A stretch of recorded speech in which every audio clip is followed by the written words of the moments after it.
ইলিশ পাতুরি বানাবার জন্য এখানে কয়েক টুকরো বড় সাইজে ইলিশ মাছের পেটি নিয়ে ভালো করে জলে ধুয়ে পরিষ্কার করে একটা পাত্রের মধ্যে নিয়ে নুন হলুদ মাখিয়ে 10 মিনিটের জন্য রেখে দিলাম।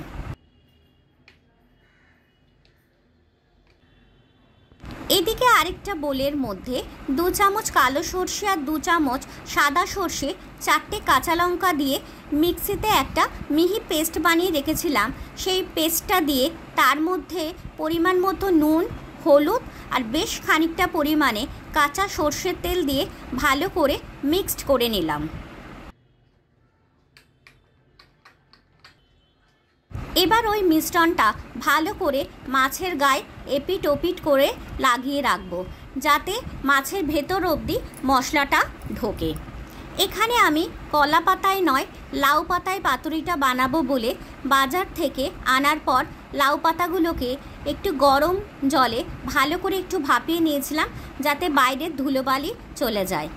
এবার মাছের সাইজ অনুযায়ী পাতা নিয়ে যতগুলো পাতা লাগবে মাছটা ওর মধ্যে নিয়ে ওর মধ্যে একটা চেরা কাঁচা লঙ্কা আর ওপর থেকে একটু কাঁচা সর্ষের তেল দিয়ে মাছটাকে সুতো দিয়ে ভালো করে টাইট করে বাঁধবো, যাতে মাছের গ্রেভিটা বা মশলা মাখানো এটা না বেরিয়ে যায়।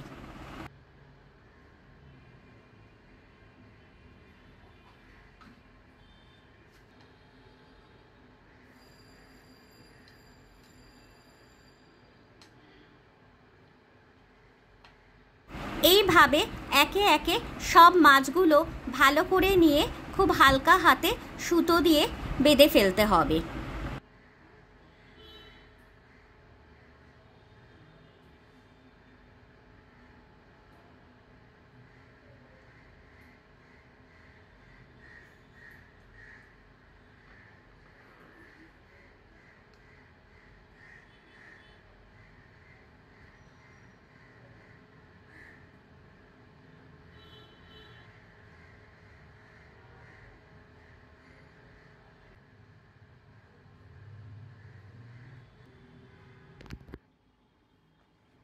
এদিকে ফ্রাইং প্যানের মধ্যে সামান্য পরিমাণে সর্ষের তেল একটু গরম করে নিয়ে যে কটা মশলা মাখানো মাছ সুতো দিয়ে বাঁধা হয়ে গেছে সে কটা মাছ ওর মধ্যে দিয়ে এবার একটা ঢাকা চাপা দিয়ে দিতে হবে।